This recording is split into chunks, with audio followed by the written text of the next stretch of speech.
Guys, my name is Lauren Plummer, and I am going to be your 4-H teacher for today for the lesson in September. We were planning to come in and see you in person, but with COVID, we're going to have to do it this way, a recorded lesson for today.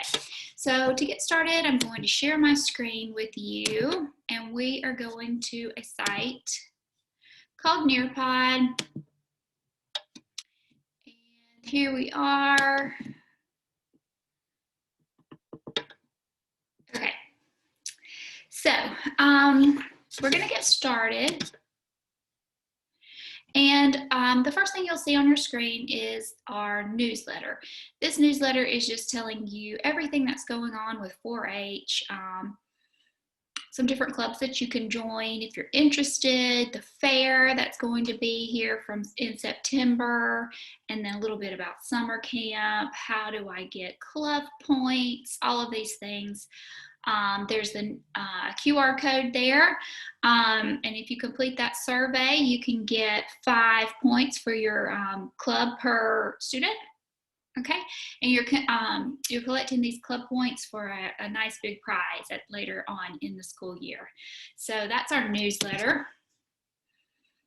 And we're going to start today with a little bit about what is 4-H. 4-H is part of the University of Georgia's College of Agriculture and Environmental Sciences. It was started over 100 years ago, and it's full of young people who participate in clubs and do activities, competitions all over the world. Now, because you are in the 5th grade and you are a member of 4-H just through school. You don't have to do anything extra, but we do need you to fill out an enrollment form. So what I'm going to do is I'm going to send your teacher a link that you can actively go through this Nearpod. You can play all the games and answer all the polls and everything on your own. And you can fill out this enrollment form for me. It's really important. I have to turn those in to the University of Georgia, and they keep count of everybody who is participating in 4-H, so I need everybody's enrollment form. But we'll do that later.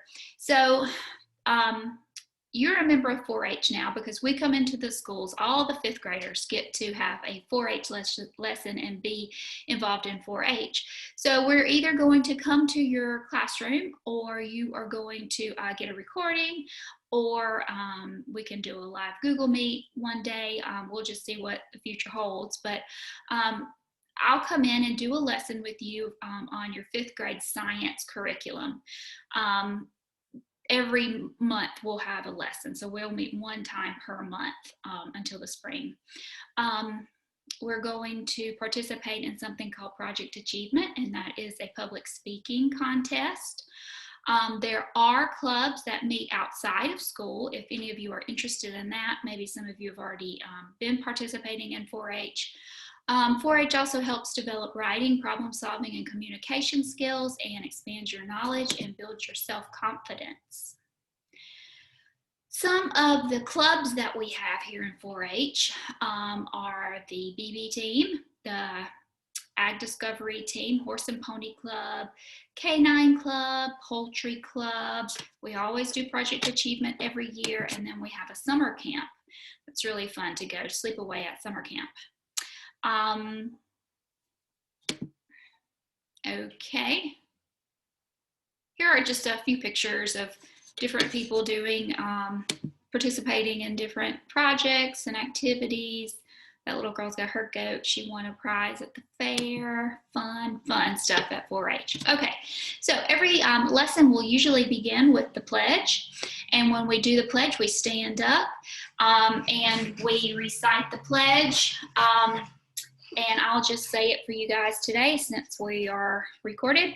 I pledge my head to clearer thinking, my heart to greater loyalty, my hands to larger service, and my health to better living for my club, my community, my country, and my world. That's the 4-H pledge.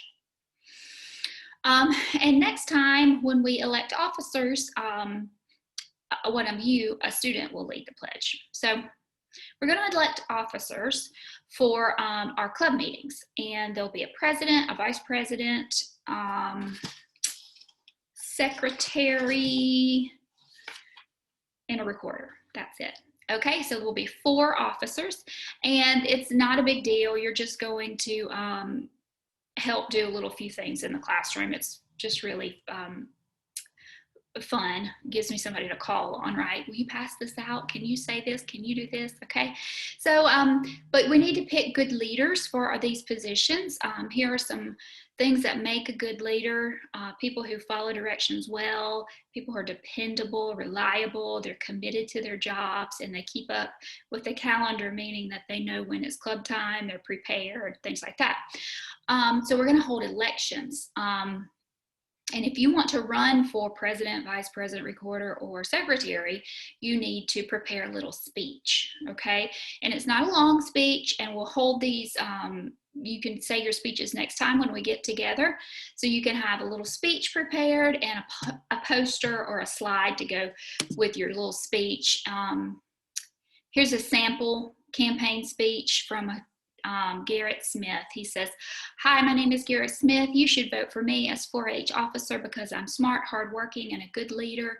I work well with others, no matter how big or how small the group is. I'm not afraid to get up and speak in front of my class. I always have a positive attitude when assigned to a job. This seems like a great opportunity, so please vote for me as 4-H officer." So that's one way to do it. There was another one. There's one. Okay, and here are some posters that people made, like trying to persuade people to vote for them. So you can make a little speech and a poster. So wait, I'm not done talking about that. So if you would like to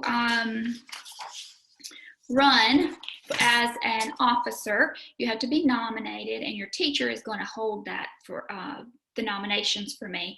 And there's going to be 8 nominations, okay? And then we will choose whoever gets the most points, that's who will, or the most votes, that will be the president. Whoever gets the second most points, that will be the vice president, and so on like that. And we will hold the speeches next week or next month. So if you're planning, if you get nominated and you accept, you don't have, just because you get nominated, you do not have to do it. You can decline, but it's really a fun opportunity. So I would encourage you to do it. So we'll have our speeches and bring your posters next month for the October meeting. Alrighty. Okay, so let's get started on our lesson. This first little slide here is a poll. What is your favorite thing about the beach? Do you like the wind, the ocean, the sand, or none of it? The beach is not for you. So the reason I'm asking is because today we're going to be talking about Georgia's barrier islands, and they are located just right off the coast of Georgia.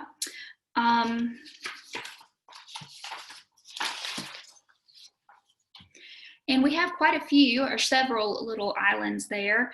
We've got Jekyll Island, Tybee Island, St. Simon's Island, Cumberland Island. These are all barrier islands that are located right off the coast of Georgia. Now, what is a barrier island? It's a long, narrow strip of land that lies parallel to the mainland, and it's separated by the mainland by a marsh, a bay, or a lagoon. So the barrier islands serve a purpose. They defend the mainland during storms. They protect the mainland from the wind and the waves, and they help absorb some of the storm's energy before it gets to the land.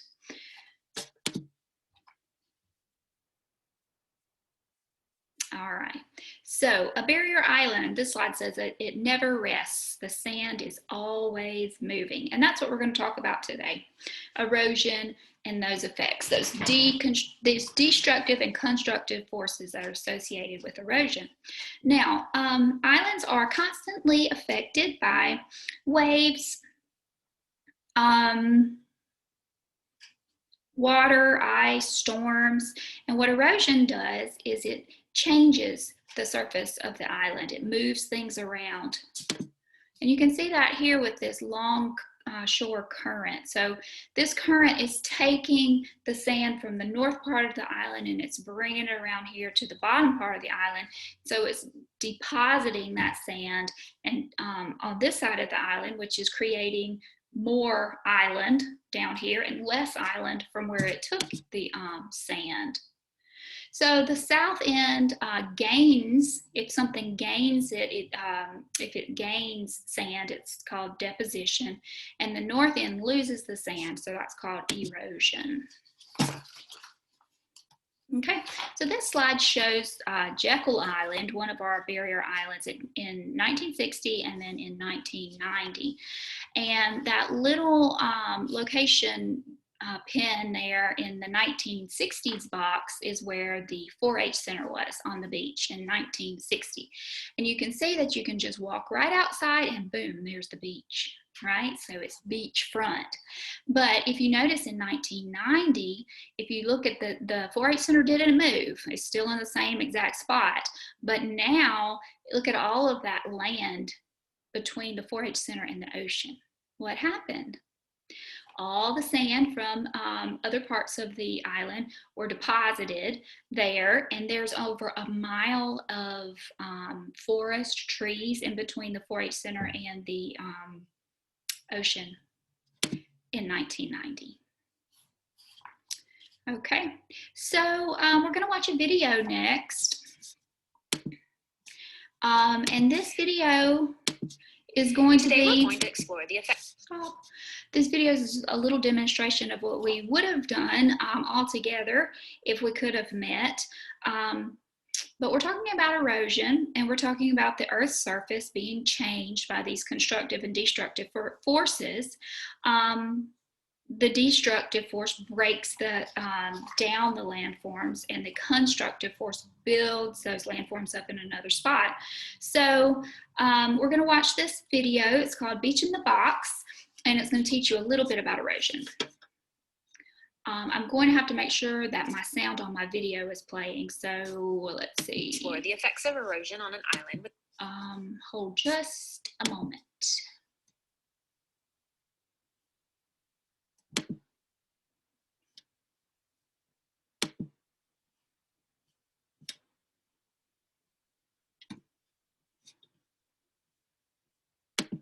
Make sure I get my sound. Last year I sent a video, share computer sound. Last year I sent a video and there was no sound of the videos. Without even traveling to the beach. Here we go. My beach is going to be this box that I have filled with sand. Next, I'm going to build a little beach town with these blocks to represent houses and hotels along the beach.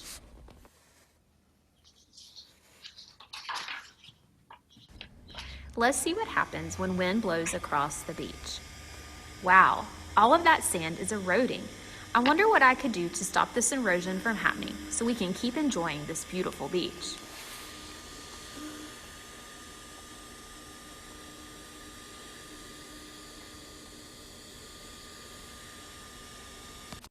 Let's use some materials on the beach to see if we can slow the erosion that is taking place. I'm going to use some fences, rocks, plants, and sea oats to see if I can keep the sand in place. All of those materials seem to really help, but I noticed that the sea oats seemed to catch the sand that was blowing around and keep it where it needed to stay. Sea oats play an important role to keep sand on the beach and help prevent erosion.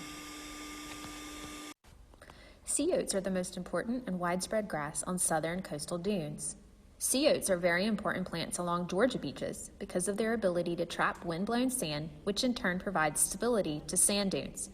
Extensive root systems of the sea oats form a lattice work that grows from the bottom of the dune, stabilizing the loose sands of small and young, large and old dunes. Sea oat leaves and stems trap wind-blown sand, thus increasing the size of the dunes. Because of their critical importance in maintaining healthy sand dunes, sea oats are protected by law. It is illegal to pick up or tamper with sea oats in Georgia.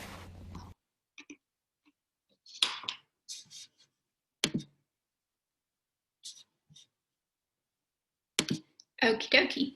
So those little blocks were the city, and then they put the fence there, they put the sea oats down, the vegetation, and all of those things helped reduce the amount of sand that gets taken away from the ocean. If I had a house on the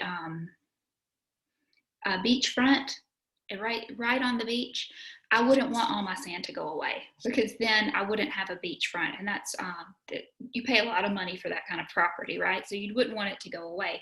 So it's important that we try to protect the beaches, and there are several different ways that people protect the sand dunes. The video talked a little bit about those sea oats that are found on the beaches, and they have long leaves that catch the sand as it's blowing around, and it puts it back down into the sand, and that helps to stabilize that sand. Other ways that people try to protect the sand and stop beach erosion are sea walls. You can see that in this picture. Jetties go all the way out into the ocean. And the seawalls try to absorb the force of the waves so that the sand doesn't get washed away as frequently or as much. And then there's also something called beach renourishment, and that's when they take a long pipe, they put it out in the ocean, and they pump sand back up onto the shore that has been moved. So this process is really expensive, and it's not permanent. They'll have to keep redoing that over and over and over until it is, from time to time. So those are some ways that people help try to slow down the effects of erosion. The next little part that we have here is another video, and this video shows us why it's important that we stay off the sand dunes, and how, if we do walk on the sand dunes, how that affects the sand. Just make sure I'm still sharing. Okay, I am. Here we go. Have you ever seen a sign like this on the beach? Let's do a short experiment to see why they want you to stay off the sand dunes. Step 1. Ball up the cotton balls to make a sand dune.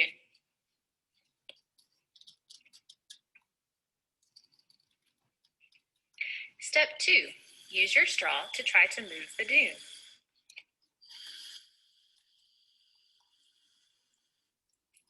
Step 3. Use your fingers to pretend to walk on the sand dune. Step 4. Use your straw to blow the cotton balls. What did you notice after you walked on the sand dune? Did you learn why they want you to stay off the dunes? Did you know that Georgia 4-H has centers on the barrier islands of Jekyll Island and Tybee Island? Go check out more at georgia4h.org. Okay, so you could see there how when the cotton balls were all packed and packed tightly together, that it didn't move as much. But after we walked on it with our fingers, then all of that sand kind of spread out, and it was easier to move around by the wind. So that's why we're encouraged to stay off the sand dunes, because we don't want that sand to go away. We're trying to keep it in its spot. Okay, the next thing is the time to climb video or game.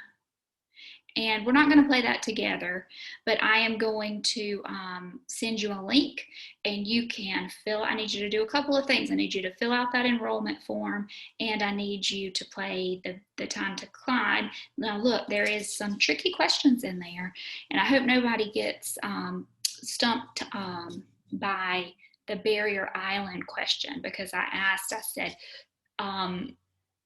which one of these islands are not a barrier island? And I'm just going to give you a little hint because that's a hard question and I want you to get it right. But has anybody ever read that book when they were younger, probably, called Amelia Bedelia? And it was about this woman, and she would always get things wrong. Like, she was a housekeeper, and they would say, I don't know, she misinterpreted everything. She was very literal. I can't think of an example, but I'm saying that to tell you that Amelia Bedelia, Amelia Island is not a Georgia. We're smarter than that, Amelia.